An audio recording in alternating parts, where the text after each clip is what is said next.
أعوذ بالله من الشيطان الرجيم بسم الله الرحمن الرحيم الحمد لله الذي نصر عباده المؤمنين في فلسطين وفي كل مكان المبتلين. نصلي ونسلم على الحبيب الكريم نبينا وسيدنا محمد الذي أرسل رحمة للعالمين، فصلوات الله عليه وسلامه التام وعلى آله وصحبه وذريته وأمته إلى يوم الدين، وبعد. فيا عباد الله، أحباب الله وأحباب رسوله صلى الله عليه وسلم، أوصي نفسي وإياكم بتقوى الله فقد فاز المتقون، فلا تموتن إلا وأنتم مسلمون. فقال تعالى: يا أيها الذين آمنوا اتقوا الله حق تقاته ولا تموتن إلا وأنتم مسلمون. Hadirin sekalian, kita langsung cepat saja karena waktu kita terbatas. Untuk memahami akar konflik yang terjadi di Palestina, kita harus pertama mengurutkan dulu genealogi atau silsilah. Saya ulangi, genealogi atau silsilah yang tersambung pada generasi-generasi awal, khususnya setidaknya dimulai dari generasi Nabi Ibrahim alaihissalam. Karena nanti segala diskusi bahkan sampai ke perdebatan yang terjadi bahkan dengan Nabi SAW bersama kalangan orang-orang Yahudi yang hadir khususnya di Al-Madinah Al-Munawwarah, itu seringkali mengklaim dan membawa-bawa Nabi Ibrahim alaihissalam. Karena itu yang pertama, saya akan urutkan dari nasabnya dulu. Nabi Ibrahim, saya naikkan ke atas sampai dengan ketemu wilayah Palestina, dulu disebutnya dengan apa. Kemudian ini akan menjawab klaim kekinian yang memberikan kesan kepada kita bahwa bumi suci Palestina itu milik golongan tertentu atau komunitas tertentu. Seperti apa jalannya dan gambarannya, ini yang coba kita akan turunkan nasabnya dulu. Ibrahim alaihissalam, berdasarkan beberapa referensi yang bisa kita lacak dan kita temukan. Misal, ada tulisan karya ilmiah yang bikin orang barat, namanya John Kitta. John Kitta ini punya tulisan namanya The History of Palestine, Sejarah Palestina. Saya sudah baca bukunya, nanti lihat di halaman 127 di buku itu, sampai ia memberikan detil tahun kelahirannya, 1996 sebelum Masehi. Ibrahim, anaknya Azar, ada yang menamainya juga dengan Tera, lahir tahun 2126 sebelum Masehi. Kemudian Terah anaknya Nahur, Nahur anaknya Abir, Abir anaknya Kinan, Kinan anaknya Arfakhshad. Ini kemudian ke Sam, ini kemudian ke Nuh alaihissalam bin Mikhlail. Saya agak cepat, mohon maaf, waktu terbatas. Bin Matushala bin Kinan, saya cepat. Bin Anwar bin Sis bin Adam alaihissalam. Terjadi banjir besar di kisaran tahun 2345 sebelum Masehi. Tersapu semuanya, termasuk nanti bangunan Ka'bah yang telah ada bahkan sebelum Adam diturunkan. Jadi ada satu versi Ka'bah itu sudah jadi dibuat oleh malaikat atas perintah Allah sebelum Adam turun. Nanti ada buku namanya, kitab namanya Akhbaru Makkah karya Imam Az-Zurqli. Ya, dalam jilid yang pertama beliau sampaikan riwayat ini sebagai keterangan dari Al-Quran surah ketiga Ali Imran di ayat 96 sampai 97 itu. Inna awwala baitin wudi'a lin-nasi lalladzi bi Bakkah mubarakah. Jadi nanti Ka'bah sudah ada sebelum Nabi Adam turun. Lalu kemudian di era Nabi Nuh alaihissalam terjadi banjir besar, deluge. Banjir besar ini menyapu bagian atasnya, atas Ka'bah, sehingga yang tersisa cuma pondasinya saja. Pondasi dalam bahasa Arab disebut dengan qaidah. Bila dia lebih daripada 2, ada 3, ada 4 bagian dan lebih, disebut dengan qawaid namanya. Apa namanya? Qawaid. Ini nanti yang kelak di era Nabi Ibrahim alaihissalam ditinggikan kembali pondasi Ka'bah ini sehingga menjadi bangunan yang kokoh lagi. Itu diabadikan di Al-Quran surah kedua Al-Baqarah di ayat 127, paling kiri sebelah atas di mushaf. Wa idh yarfa'u Ibrahimul qawa'id minal bait wa Ismail. Jelas ya? Nah, sebelum sampai ke sana, saya ingin gambarkan dulu terjadi banjir besar di sini, sehingga ini yang wafat Kanaan karena tidak ikut kemudian dengan keimanan ayahnya, tenggelam selesai. Dan yang dibawa ke bahtera besar itu, selain dari kemudian ada umatnya yang ikut, hewan-hewan yang dipasangkan, dan hal-hal yang Allah yang maha mengetahuinya, juga keturunannya ikut. Ini yang kelak diabadikan oleh sejarah. Ada Sam, ada Ham, ada Yafith. Saya akan fokuskan ke satu titik karena terbatasnya waktu kita. Titik itu ialah Ham. Ham nanti punya anak seperti Sam punya anak, Yafith punya anak. Ham punya anak, di antara anaknya itu ada yang diberi nama dengan nama kakaknya yang wafat itu untuk memberikan kenangan. Diberi namalah dengan nama yang sama, disebut dengan Kanaan. Jadi Kanaan yang di sini ini berbeda dengan Kanaan yang ini. Jelas? Yang di sini yang dimaksudkan Kanaan anaknya Ham. Anaknya siapa? Nuh alaihi salam. Nah, Kanaan inilah kemudian bersama Sam, bersama Yafith, di antara keturunan Nabi Nuh alaihi salam yang pokok, yang kemudian menyebar ke berbagai area. Secara singkat, tempat yang pertama kali diduduki, disinggahi, ada di situ ditempati, maka umumnya akan ditempati dengan nama orang yang menduduki pertama kali. Nanti ada keturunan dari tiga ini namanya Yathrib. Dia menetap di satu tempat, maka tempatnya disebut dengan namanya Yathrib. Maka Kanaan pun ketika kemudian selesai banjir besar ini, bahteranya kemudian menetap, menyebar kemudian bagian-bagian keturunan Nabi Nuh alaihissalam, maka Kanaan menetap di satu tempat. Tempat itulah yang kemudian diberi nama dengan namanya Kanaan. Lalu berketurunan disebut dengan Kanaaniyun, atau juga disebut dengan Kananis dalam bahasa Inggris. Wilayah Kanaan, Kananis itulah yang kelak dikenal dengan nama Palestina. Karena ada suku di situ disebut dengan suku Palestina. Secara singkatnya demikian. Dan yang paling mencengangkan teman-teman sekalian, nanti perjalanan tempat Kanaan ini membentuk komunitas-komunitas, tempat-tempat yang diantara tempat yang abadi namanya sampai kini adalah Gaza. Saya punya beberapa koleksi Bible. Dan saya punya koleksi Bible versinya yang internasional. Dibukanya dengan peta. Di peta itu, di tahun 1200 sebelum Masehi, itu nama Gaza sudah tercantum di dalamnya. Ya, wilayahnya Palestina. Israel tidak ditemukan di situ, yang ada cuma Palestina. Dan wilayah yang bernama Gaza itu sudah ada. Jadi ini pertama kali ditemukannya bumi Palestina yang melekat kepada sukunya Kanaan, yang dengan itu dipastikan Kanaan keturunan dari Ham, Ham keturunan dari Nuh alaihi salam. Sampai di sini jelas dulu?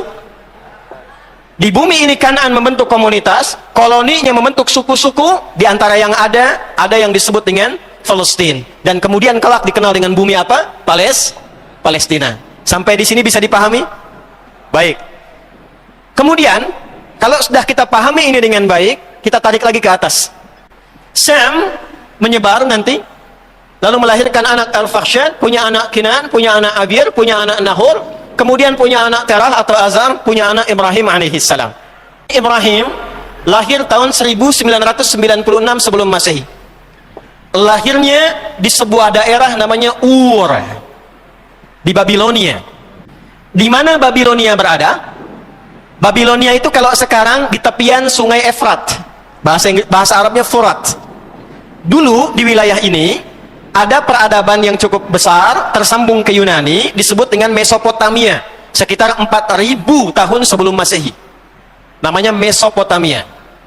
Ini ada di tepian antara Efrat dan Tigris, ya, Dajlah dan Furat, yang kemudian mengalami penurunan sampai pecahannya di tahun kurang lebih 2000 sebelum Masehi. Itulah yang kemudian pecahannya melahirkan Babilonia. Di tahun inilah sekitar 2000 Masehi, ya, nanti yang menemukan dan menguasai wilayah itu 2024 sebelum Masehi. Persiapan untuk mendirikan ini, rajanya disebut dengan Namrud namanya. Yang kelak akan diabadikan kisah Namrud yang terkait dengan Ibrahim itu pertama kali disebutkan di Quran surah kedua Al-Baqarah di ayat 258. Paling kanan sebelah atas di mushaf. Tahun 2000 sebelum Masehi berdiri Babilonia. Kalau sebelum Masehi itu kan hitungannya mundur ya. 2000, 1199 terus ke bawah. 4 tahun setelah ini kemudian berdiri, 1996 lahirlah Ibrahim alaihissalam. Jadi lahirnya di mana? Ur. Wilayahnya apa? Babilonia. Sekarang masuk bagian Irak kekinian. Di tahun 1921 sebelum Masehi. 1921 sebelum Masehi, maka menyeberanglah Ibrahim alaihissalam. Itulah sebabnya kenapa disebut dengan Ibrahim atau Abram. Ya, dalam bahasa lokal disebut dengan Ibrahim, Abram, sang penyeberang yang suka berkelana. Berangkat satu tempat ke tempat lain, kadang untuk meriset dan menemukan kebenaran dan keagungan Allah Subhanahu wa taala. Nanti itu diabadikan di Quran surah Al-An'am sampai ayat ke-76 dan ke-77. Sampai menemukan kesimpulan, inni wajjahtu wajhiya lilladzi fataras samawati wal ard hanifan musliman wa ma ana minal, dan seterusnya ayat. Kembalikan. Maka tempat pertama yang beliau kemudian seberangi dan singgahi, berangkatlah kemudian ke daerah Kan'an ini yang telah dikenal dengan nama bumi Palestina. Jelas? Saya ulangi. Berangkatlah kemudian ke bumi Kan'an ini, daerah Kan'an ini yang dikenal dengan nama bumi apa? Palestina. Itu terjadi tahun 1921 sebelum Masehi. Saya mau tanya pada teman-teman sekalian. Ibrahim lahir tahun 1996 sebelum Masehi. Saya tanya, Ka'bah yang di Mekah itu sudah ada belum?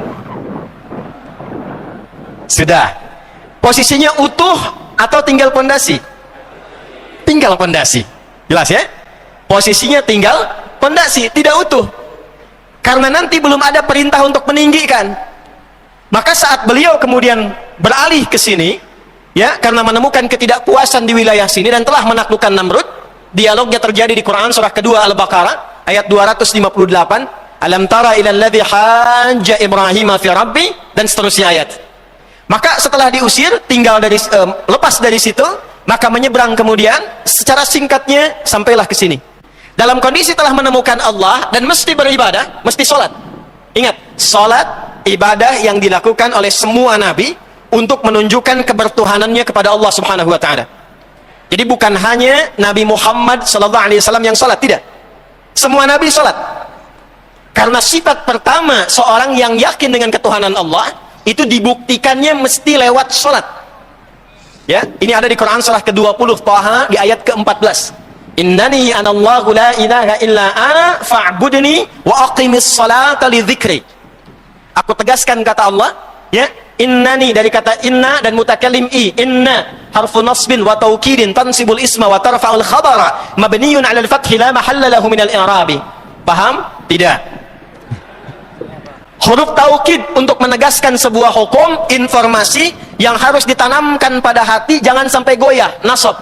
Nasabar rajulu asahu fil ardi. Seseorang menancapkan tongkatnya di bumi, artinya tegak, tidak goyah. Kata Allah, tegakkan, tegaskan dalam hatimu, tancapkan, jangan goyah. Aku Allah, kata Allah. Tidak ada Tuhan yang layak dipertuhankan kecuali aku. Fa'budni, jika Anda telah menemukan Allah, ingin menuhankan Allah, buktikan keberimanan itu, sikap menuhankan Allah itu dengan menyembah Allah. Apa buktinya Anda beriman? Apa buktinya Tuhan kita Allah? Mesti ada bukti, buktinya ibadah. Kita tanya bagaimana cara ibadahnya ya Allah, maka dijawab wa aqimis shalah, tunaikan salat. Karena itu semua nabi yang pernah bertugas di bumi itu salat. Nabi Isa salat, Quran surah 19 Maryam ayat 31 sampai 33. Nabi Zakaria salat, bahkan meminta kepada Allah sampai dikaruniai Yahya, itu dalam salatnya. Quran surah ketiga Ali Imran ayat 38 sampai 39. Nabi Ismail alaihissalam salat, Quran surah ke-19 Maryam ayat ke-55, wa kana ya'muru ahlahu bis-shalah. Jadi kalau kita urutkan dari Nabi Muhammad sallallahu alaihi wasallam sampai Nabi Adam alaihissalam semua salat. Kiblatnya kemana? Karena yang tadi Ka'bahnya itu dalam kondisi atasnya sudah hancur kena banjir, tinggal pondasi, maka ditetapkanlah kemudian kiblat yang kedua. Ya, areanya di mana? Di bumi Palestina ini. Di bumi yang disucikan, Al-Ardul Muqaddasah, itulah letaknya yang ada sekarang di area Masjid Al-Aqsa. Di sini ada tempat yang disucikan, daerah yang diberkahi. Disinilah kemudian letak kiblat yang kedua setelah Ka'bah. Saya ulangi, kiblat yang kedua setelah Ka'bah. Yang ini nanti akan dikoneksikan oleh semua nabi dari jalurnya Ibrahim alaihissalam sampai disambungkan ke kiblat yang pertama kali, yaitu Al-Ka'bah Al-Musyarrafah. Jadi nanti kiblatnya ada berapa? Dua. Satu apa? Ka'bah. Yang kedua apa? Al-Masjid Al-Aqsa. Adanya di mana Masjid Al-Aqsa? Di Palestina. Nanti kenapa dikembalikan lagi ke Ka'bah? Kita akan lihat setelah masuk ke ujungnya. Mungkin mendekati subuh kayaknya. Ya. Jadi teman-teman sekalian, kalau kita memahami bumi Palestina dari awalnya, ini sudah wilayah yang disucikan. Makanya jelas di pembuka Quran surah ke-17 Al-Isra, di ayat yang pertama, sudah kalimatnya jelas. Subhanalladzi asra bi'abdihi lailan minal masjidil haram ilal masjidil aqsa alladzi barakna haula. Ini bumi yang berkah, diberkahi. Bumi suci, bumi berkah. Bahkan nanti di Quran surah ke-5 Al-Maidah, dari ayat ke-21 sampai ayat ke-24, khususnya saat Nabi Musa alaihissalam meminta umatnya untuk masuk ke daerah ini, maka kalimatnya jelas dikatakan, ya qaumi dukhulul ardal muqaddasah. Dah, ini tidak ada perdebatan di dalamnya. Satu. Pertanyaan saya, Yahudi sudah muncul belum? Israel ada nggak? Nggak ada. Ya. Jadi dengan bukti sejarah ini, dan ini yang menulisnya itu bukan orang Islam. John Kitto itu bukan orang Islam, dia non Muslim yang merangkum intisari dalam catatan di Bible untuk dituangkan. Dan menariknya beliau membuat peta juga di situ, dan Yahudi nggak ada, Israel nggak ditemukan. Jadi kalau sekarang ada klaim bahwa itu bumi bagian Palestina milik bagian ras tertentu, komunitas tertentu, dan saya harus masuk ke situ karena itu punya saya, itu dibatalkan sendiri oleh keterangan sejarah yang valid, bahkan ditulisnya dikuatkan oleh non-muslim. Jelas sampai sini? Oke, ketemu jawabannya ya. Jadi kalau nanti ada ya, Anda bertemu diskusi di media sosial, itu kan tanah suci yang dijanjikan. Nah, tinggal diberi catatan saja.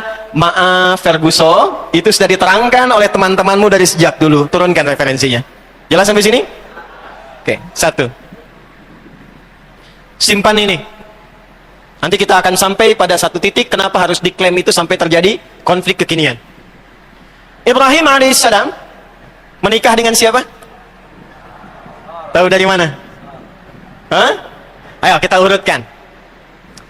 Terah atau Azar? Saya fokuskan ke Terah dulu supaya mengambil versinya dari Alkitab. Maksud saya begini, kita menjelaskan ini dengan versi yang mereka klaim sendiri. Ya, kalau pakai Quran nanti nggak akan diakui. Tapi nanti Quran akan jadi standar kebenaran, nanti saya akan tunjukkan. Ya. Baik, ini punya 3 orang anak. Anak pertamanya namanya Haran. Anak keduanya diberi nama dengan nama ayahnya, Nahor. Anak ketiganya Ibrahim. Terah punya 3 orang anak, Haran, Nahor, dan siapa? Ibrahim. Haran punya 2 orang putri dan 1 orang putra.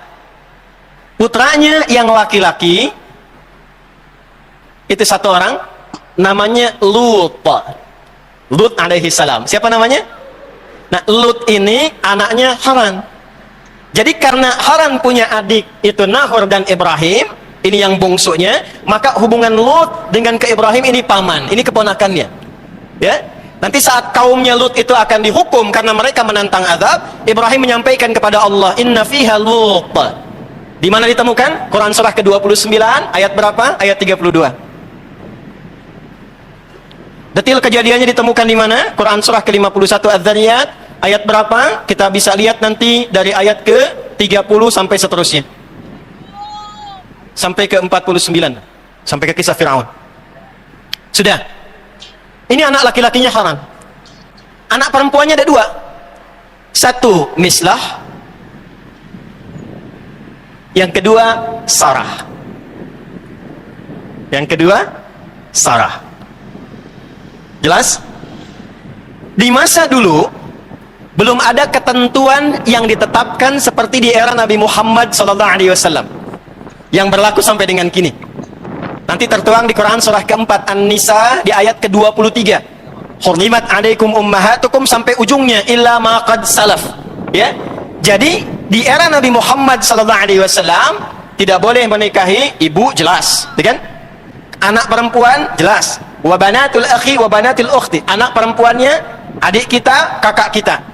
Tapi kalau dulu yang anak perempuannya kakak dan adik itu tidak berlaku. Masih boleh karena generasi manusianya masih terbatas.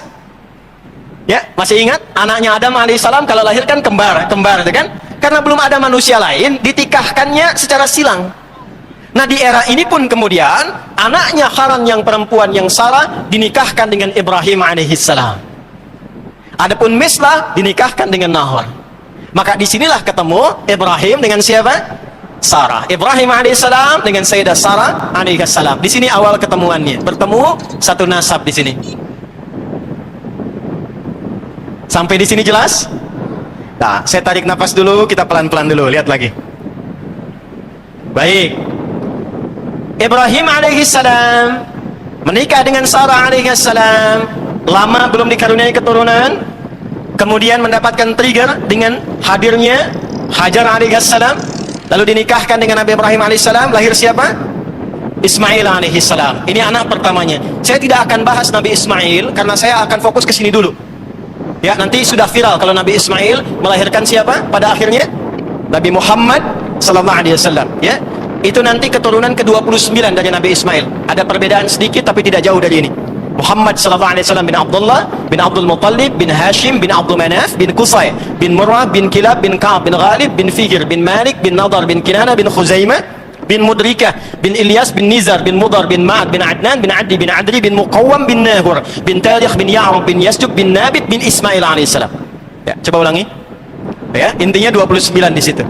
Nah, secara cepat Ibrahim alaihissalam dengan Sarah alaihissalam singkatnya mendapatkan keturunan, lalu lahirlah seorang anak diberi nama dengan siapa? Ishak. Lahir Ishak. Apa artinya Ishak? Yang menggembirakan. Ya, yang menggembirakan karena Sarah saat mendapatkan Ishak itu tertawa. Itu ada di Quran surah ke-11 ayat 71. Quran surah ke-11 ayat 71. Wa imra'atuhu qa'imatun fadhahikat fabasyarnaha bi Ishaq. Ya. Jadi dan istrinya Ibrahim alaihissalam tertawa ketika diberi kabar bahwa beliau akan melahirkan. Padahal sudah divonis secara medis, secara klinis, ini maaf, monofus dan mandul tidak mungkin punya keturunan. Maka terjadilah apa yang terjadi. Detailnya ada di Quran surah ke-51 ayat 24 sampai ayat 30, paling kanan sebelah bawah. Hal ataka hadithu dhaif Ibrahim sampai ke bawahnya bi ghulamin alim. Baik, fadhahikat maka Sarah tertawa, maka diberikanlah oleh Allah anugerah seorang anak yang akan memberikan kegembiraan sampai ia tertawa selama hidupnya. Anak yang cerdas, jenius, Ishak. Ini disebut dengan ghulamun alim. Nanti Nabi Ismail disebut dengan ghulamun halim. Ingat ya? Cepat. Dari Sarah lahir Ishak. Ishak alaihissalam melahirkan siapa? Melahirkan siapa? Ishak alaihissalam tidak melahirkan siapa-siapa karena beliau laki-laki. Istrinya yang melahirkan, kan? Siapa nama istrinya? Bu Ishak, ya, gampang aja. Saya tanya anak-anak SD, ya, istrinya Nabi Ismail namanya siapa? Bu Mail Ustaz, katanya. Masya Allah. Ya, istrinya Nabi Ishak namanya Rafqah. Rafqah. Sudah? Rafqah punya abang namanya Laban.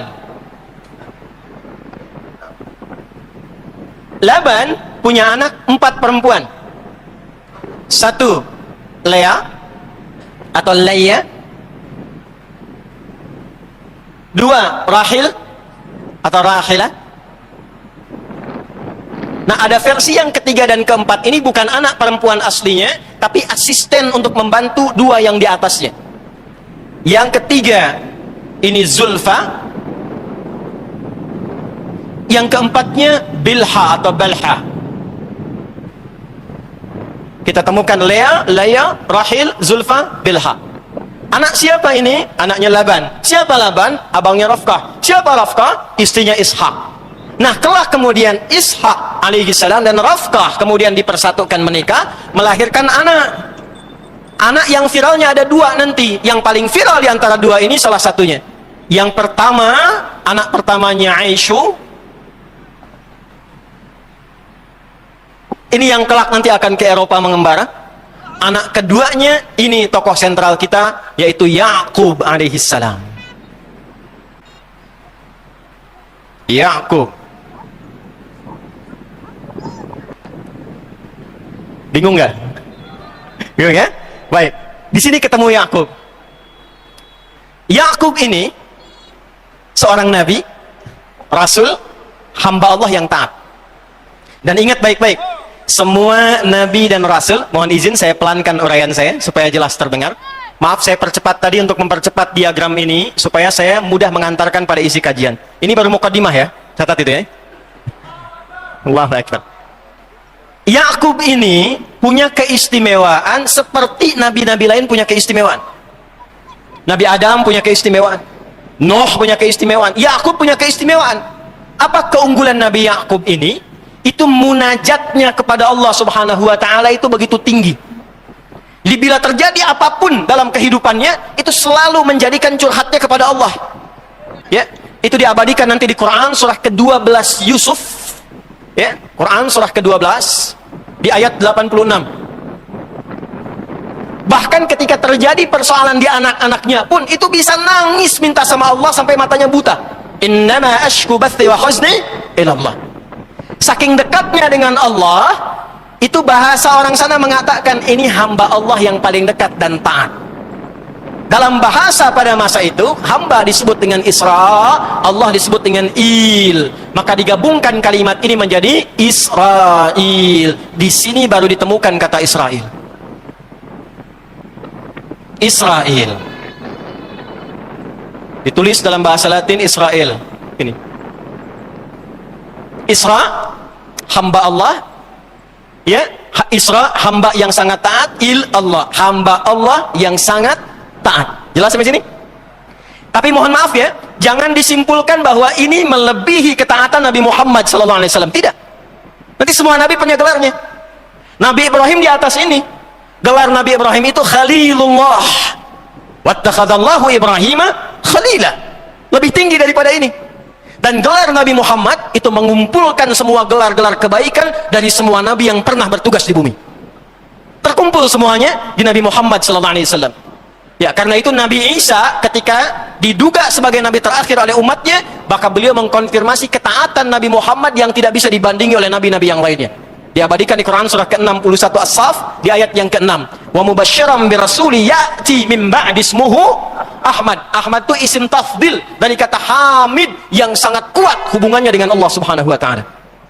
Ini kita temukan Israel. Sudah simpan dulu ya.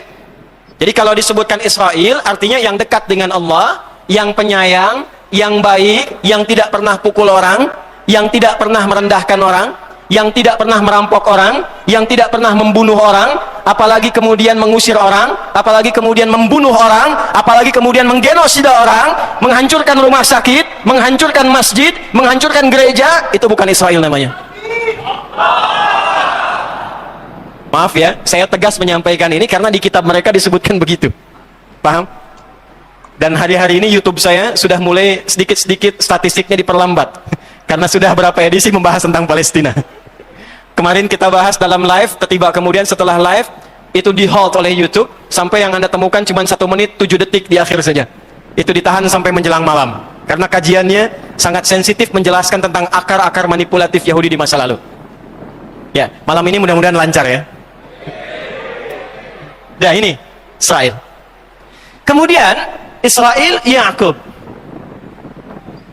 punya anak tidak? Tuh, udah mulai bingung nih. Punya anak tidak? Punya. Melahirkan tidak? Melahirkan tidak, ya? Nabi Yakub laki-laki baru punya istri dulu, melahirkanlah istrinya itu keturunan. Maka dengan siapa Nabi Yakub itu menikah? Tidak tanggung-tanggung, yang 4 ini yang anaknya Laban menjadi istrinya Yakub alaihi salam. Tenang ya ibu-ibu yang di bawah, kita tidak membahas poligami ya. Kita hanya membahas fokus ke kajian ini saja. Satu tadi, siapa namanya anak Laban yang pertama? Lea atau Lea, Lea atau Lea. Sudah, saya agak cepat karena kita baru mukadimah yang kedua. Lea dengan Lea punya 6 orang anak. Ada berapa? 1 Ruben. Tidak pakai unsur. Maaf, Ruben saja atau Rabin. 2 Syam'un atau Simeon atau Simon. Ya, jadi kalau ada yang namanya di barat Simon, ya, juri AGT itu, ya, atau Simeon, dulu pelatih Atletico Madrid Diego Simeone, ya. Saya hafal saya, tapi saya nggak pernah nonton, ya. Itu Simeon, Simon itu nasabnya ke nama ini Syam'un. 3, ingat ini penting sekali ya, saking pentingnya tuh tipis tuh sebelum udah mau habis tuh, ya. 3 Levi atau Lewi. 4 saya kotaki yang ini Yehuda. 4 siapa? Yehuda. Ini saya kotaki. Nah, saat mendapatkan 4 orang anak ini, itu menduga Lea sudah tidak akan melahirkan lagi. Karena itu meminta kepada suaminya, ini istri luar biasa, minta pada suaminya supaya keberkahan ajarannya itu semakin banyak dinikmati oleh orang banyak. Pak, nikahin lagi aja yang lain. Maka dinikahinlah kemudian, ini kesini ke bawahnya, ya. Ada Rahil, ada Zulfa, ada Bilha. Ternyata ketika menikah dengan ini punya anak lagi 2. Maka yang kelima ini ada Izzahar. Yang keenam ada Zabalun. Ini 6 orang anak, Ruben, Syam'un, Levi atau Dewi, Yehuda, Izzahar dan Zabalun dari Lea. Dari Rahil dilahirkanlah 2 orang anak. Dan ini yang paling viral dan tercantum kisahnya dalam Al-Quran.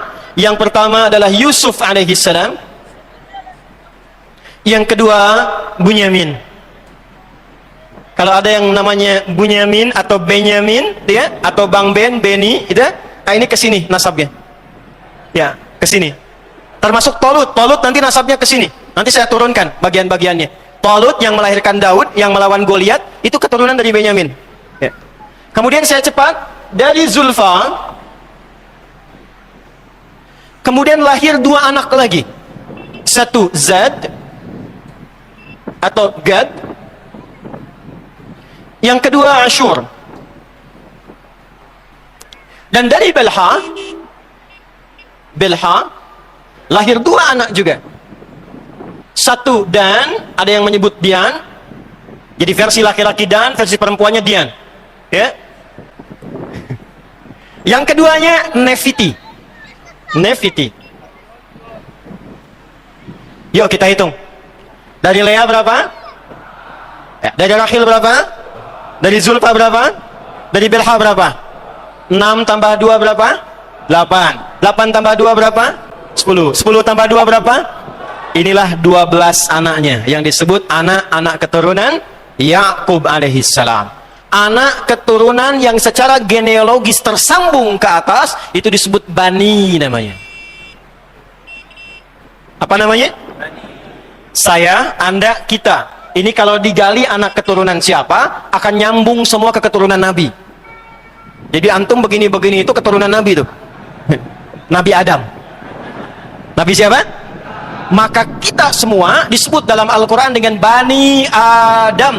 7 kali disebutkan dalam Al-Quran karena akan beraktivitas 7 hari dalam sepekan. Ya Bani Adama, ya Bani Adama. Contoh Quran surah ke-7 ayat 31. Ya Bani Adama khudhu zinatakum inda kulli masjid. Karena ini anak keturunannya ke Yakub, anak langsung asbab nyambung ke atasnya. Dari ibu itu asbab nyambung ke atasnya. Lalu mereka kemudian secara genealogi nyambung ke atas ke Yakub, gelarnya Israel, maka disebut dengan Bani. Jelas sampai sini? Dah, ditemukan kalimat ini. Dah, pelan-pelan. Yahudi sudah ada belum? Belum ya? Panjang kita nih ya. Yuk kita bahas satu-satu teman-teman sekalian. Fokus. Ini saya baru urutkan nama. Nanti saya urutkan kisah supaya Anda, saya, kita mengetahui dengan betul ini karakter orang-orang ini bagaimana.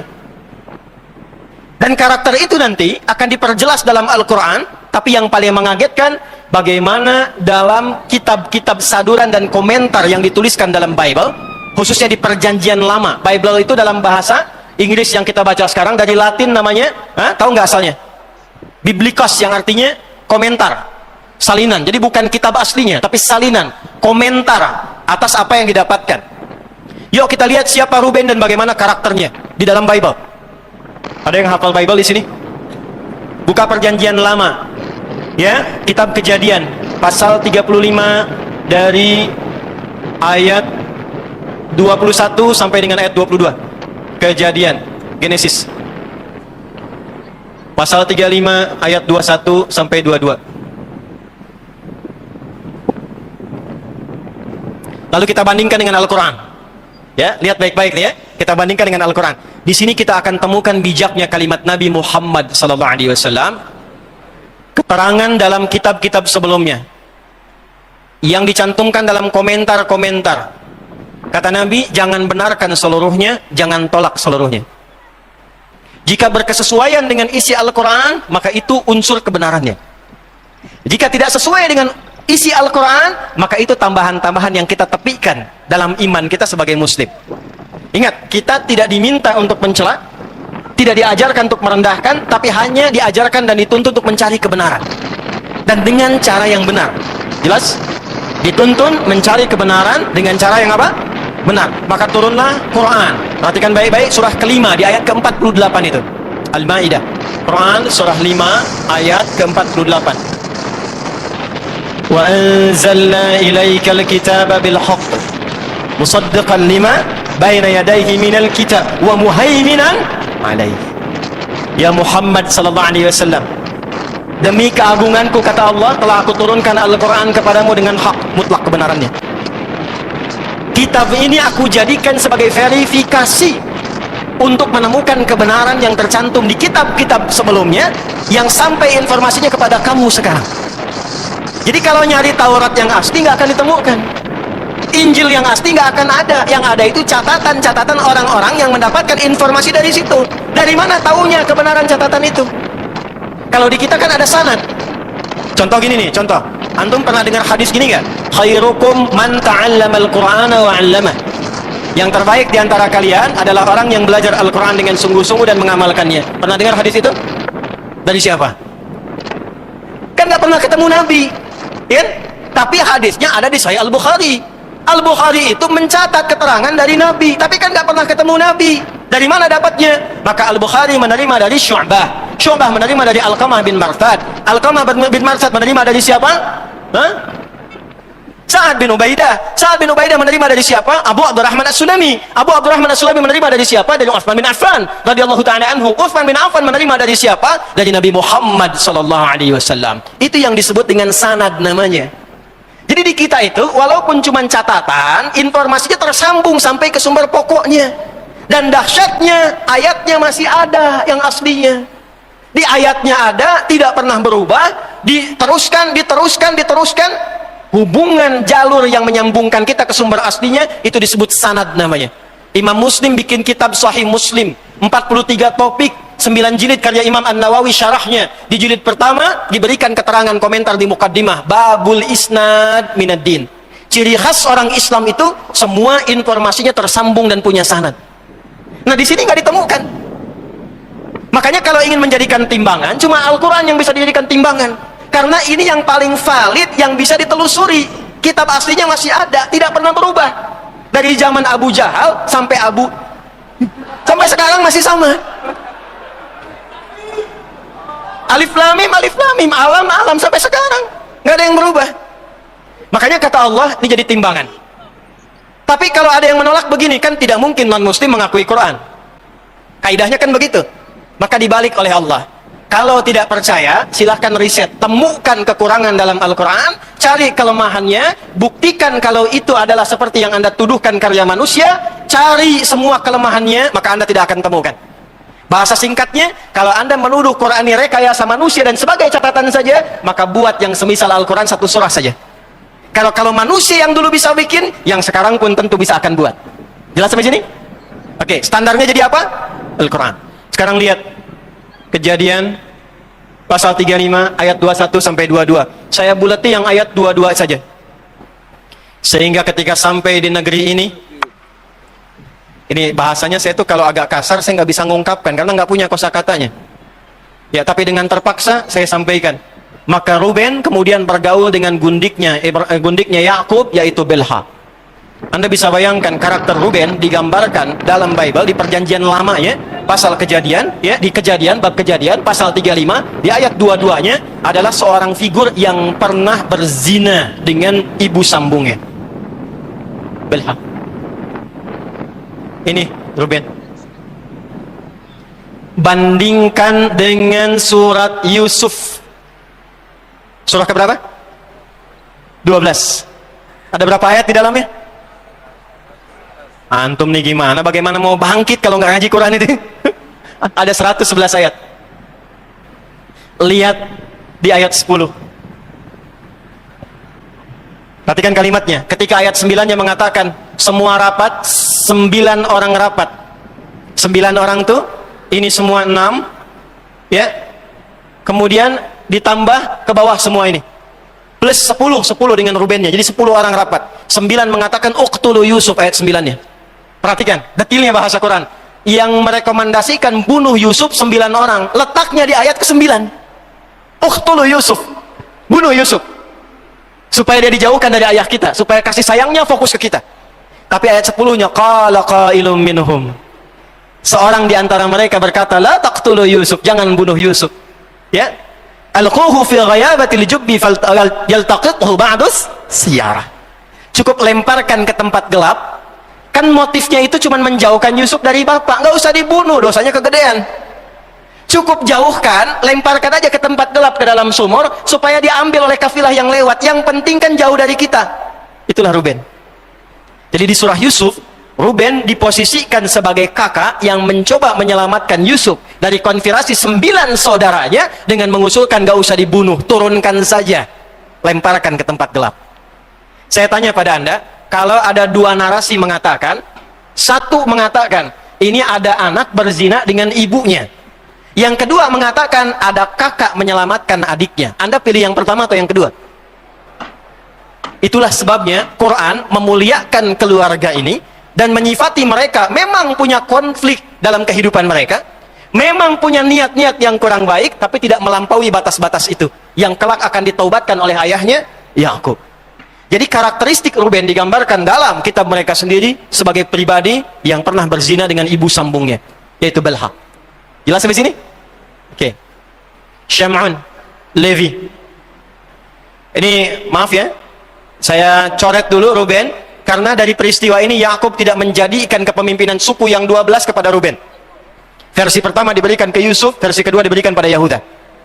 Syam'un, Levi. Ini pun digambarkan, dilukiskan dalam kitab mereka sendiri punya persoalan. Perhatikan karakternya, perhatikan. Maksud saya nanti kalau Anda temukan yang sekarang, gak jauh dari sini. Ya. Ini digambarkan pernah membantai orang. Saudarinya Dian, itu pernah akan diganggu oleh satu kelompok dari suku Khidim, ya sampai akan diperkosa, mohon maaf, akan digauli. Maka dicarilah orang-orang ini, disampaikan oleh Syam'un dan Levi ini, bahwa ada syariat dari kakek moyang kita yang berupa syariat sunat. Ya, jadi sunat itu sudah ada di kitab mereka. Ada syariat sunat, ya. Maka dimintakan ada perintah untuk sunat. Maka disunatlah mereka semua. Kan belum ada yang seperti sekarang ya. Begitu disunat langsung bisa berenang gitu kan. Ya, dulu pakai kapak kan, sakitnya masih terasa. Begitu masih merasakan sakit dalam sunatnya, maka dibantailah semua orang mereka itu, suku Khidim itu sampai meninggal semua. Itu disebutkan dalam kitab mereka. Ya, saya tidak sebutkan dulu ya referensinya supaya agak cepat saya tunjukkan itu saja. Jadi ini punya masalah, ini punya masalah. Sebagai hukuman nanti dicoret dari peluang mendapatkan pimpinan di suku, tapi khusus untuk Levi diminta menjadi pelayan dalam hal bab imamat. Makanya nanti bab keimaman turunnya pada generasi Levi yang menurunkan Musa alaihi salam. Musa itu keturunan dari Levi. Yahuda. Saya agak berat membahas ini. Karena ini yang paling kontroversial. Yahuda ini disifati sebagai bagian yang terkuat. Tapi di kitab mereka sendiri disebutkan orang yang paling urakan. Jadi dari Yahuda ini nanti turun Daud alaihissalam, Sulaiman alaihissalam, termasuk Isa alaihissalam. Tapi menariknya, justru dalam Bible disebutkan, Matius, di ayat yang pertama sampai 11, perbandingan Lukas pasal 3 ayat 23 sampai 28. Cek aja kalau nggak percaya, saya sudah hafalkan. Perhatikan baik-baik. Maaf ya, dengan kalimat ini teman-teman, saya hanya menurunkan apa yang ada di kitabnya ya. Jadi jangan marah ya, ini hanya menurunkan saja sebagai informasi. Nanti bandingkan dengan Al-Quran bagaimana membawa narasinya. Yahuda itu disifati sekalipun kuat, tapi sifatnya urakan, bahkan senang cari perempuan. Sampai satu saat, dia datang ke rumah bordir, ini di kitabnya sendiri diceritakan. Dia datang ke rumah bordir, dan ternyata di situ ditemukan satu sosok bernama Tamar. Siapa Tamar ini? Tamar ini menantunya yang menikah dengan turunan anak laki-lakinya. Tamar dilukiskan dalam kitab ini, Tamar itu menjual dirinya ke tempat bordir, ke rumah bordir, dan dia tidak tahu ternyata pelayan yang datang itu adalah bapak mertuanya. Jadi Anda gambarkan, bapak mertua Yahuda itu berzina dengan Tamar, nanti dari situ melahirkan keturunan. Tamar punya 2 orang anak, yang pertama Peres, yang kedua Zirah. Saya sebut dengan namanya sekalian. Ini yang paling saya tidak bisa terima, saya pribadi ya, tapi terlepas dari gambaran ini, dari Peres inilah melahirkan siapa? Melahirkan Isa alaihissalam, Yesus. Nggak percaya, cek di sini. Tapi menariknya, dalam Matius itu jumlahnya 41 nasabnya, di dalam Lukas 57. Jadi ada beda 16 nasab sampai ke atas. Kalau kita turunkan, habis semua materi kita.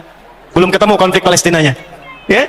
Jadi yang mau saya gambarkan, ini gambaran-gambaran yang disampaikan dalam Alkitab seperti ini perilakunya. Dalam Islam tidak. Nabi Isa itu begitu mulia. 136 kali namanya disebutkan dalam Al-Quran. Disebutkan dengan sifat yang sangat mulia, lahir dari ibu yang mulia. Makanya Maryam itu dibela oleh Al-Quran, disebutkan sebagai perempuan yang suci. Ya, betul, perempuan yang suci. Wa Maryam ibnata Imran, Maryam anak perempuannya Imran. Nasabnya disebutkan untuk menunjukkan. Jadi kalau di Quran itu di ilmu tafsir, kalau disebutkan namanya plus bin atau bintinya, maka kejadian itu hanya akan menimpa pada sosok itu dan tidak akan berulang sampai kapanpun. Tapi kalau namanya tidak disebutkan detailnya atau hanya inisialnya, ini menunjukkan perilakunya akan terjadi lagi di masa depan dengan sosok yang berbeda, tapi substansinya sama. Wa Maryam ibnata Imran, Maryam anak perempuannya Imran. Maryamnya disebutkan, bapaknya disebutkan. Untuk menunjuk apa? Yang mengandung dan melahirkan, tapi tidak pernah disentuh laki-laki manapun. Walam yamsasni bashar, kata Maryam, nggak pernah disentuh laki-laki manapun. Maaf ya, maaf, bukan mengandung dan melahirkan tanpa bapak, bukan. Kalau yang begitu banyak, ya, nggak tahu di Surabaya ya. Ya, jadi kalau Maryam ya binti macam-macam, mengandung melahirkan tanpa bapak itu banyak. Tapi mengandung dan melahirkan tanpa disentuh laki-laki manapun, cuman Maryam binti Imran, dan melahirkan anak-anaknya Isa bin Maryam. Di dalam Quran, Isa ditempatkan terhormat, Yesus tempatnya terhormat di Quran, tapi tidak melampaui statusnya sebagai nabi dan rasul. Jelas? Ini diurut, nasabnya ketemu sampai ke Yahuda, tapi yang sangat disesalkan, jalurnya dari Peres yang dihasilkan dari hasil perzinahan antara Tamar dengan Yahuda. Ini yang mungkin kita tidak sepakat di sini. Jelas ya? Jadi kalau di sini, saya mau tanya beginilah. Kalau Anda disampaikan, Anda misalnya ada dengar informasi Nabi, ditanya nih, pilih mana? Nabi lahir dari perempuan suci atau Nabi lahir dari keturunan seorang perempuan yang nggak baik? Suci. Saya nggak bisa nyebut kata-kata yang kurang bagus untuk perempuan. Walaupun saya tahu istilahnya, tapi kan nggak mungkin kita bisa sebutkan. Ya? Jelas ya? Oke. Baik, kalau versi Al-Quran Maryam perempuan suci, saking sucinya diberikan oleh Allah kemuliaan. Kalau versi nanti Alkitab, dia sempat menikah dulu dengan Yusuf, tapi bukan Yusuf yang di sini yang tadi. Jelas sampai sini? Oke. Ini tidak perlu kita bahas, tidak perlu kita bahas untuk mempercepat. Yusuf dan ini selesai semuanya. Ini sudah paham kita semua. Ya, saya mau berhenti sampai sini saja. Teman-teman semua, fokus baik-baik. Di era Yakub alaihissalam, Ini semua anak keturunannya tinggalnya masih di sini. Di bumi Kanaan, di Palestina. Sampai Yusuf alaihissalam dalam peristiwa terpisah dari saudaranya itu. Karena dijahili, kemudian diambil menjadi anak angkat dari satu keluarga besar Perdana Menteri. Lalu kemudian diasuh dan diangkat tumbuh dewasa. Secara singkat menjadi seorang sosok besar yang berada di wilayah Mesir. Yusuf keluar dari sini dengan satu peristiwa, berpindah kemudian kemana? Mesir, di Afrika Utara. Jadi kalau ini Palestina, itu ada di sebelah utaranya Mekah. Mekah itu titik dunia ya, ingat, titik dunia Mekah tuh. Kalau Anda belajar geografi tempo dulu, sebelum terjadi perjanjian Tordesillas tahun 1492, itu titik dunia itu di Mekah. Silahkan buka peta, satukan semuanya, ya, peta yang kertas saja satukan. Ambil tengah-tengahnya, itu titik tengahnya Mekah. Nanti wilayah yang kanan, ya, selatannya itu ke Yaman. Makanya Yaman, Yaminu Makkah. Syam, Syamal Makkah, utaranya. Ya, utaranya Syamal itu ke sini. Makanya disebut dengan bumi Syam. Jelas di sini? Baik, fokus baik-baik. Jadi nama lain Palestina itu masuk dalam wilayah bumi Syam. Sekarang 4 negara. Palestina, Lebanon, Yordania, Syria. Ya? Jelas. Palestina, Lebanon, Yordania, apa? Syria. Yusuf keluar dari sini karena satu peristiwa, kemudian terbawa sampai ke Mesir. Mesir masuknya di area Afrika Utara. Bukan Arab. Secara geografis Afrika Utara. Cuma nanti dalam eranya Musa bin Nusair masuk ke situ, ya, ekspedisi dari ke atasnya dulu. Muawiyah bin Abi Sufyan dengan Amr bin As, ekspedisi Afrika Utara dari Mesir, Libya, Tunisia, Maroko sampai ke Syria. Maka berubahlah kemudian jadi wilayah Arab, bahasanya pakai bahasa Arab.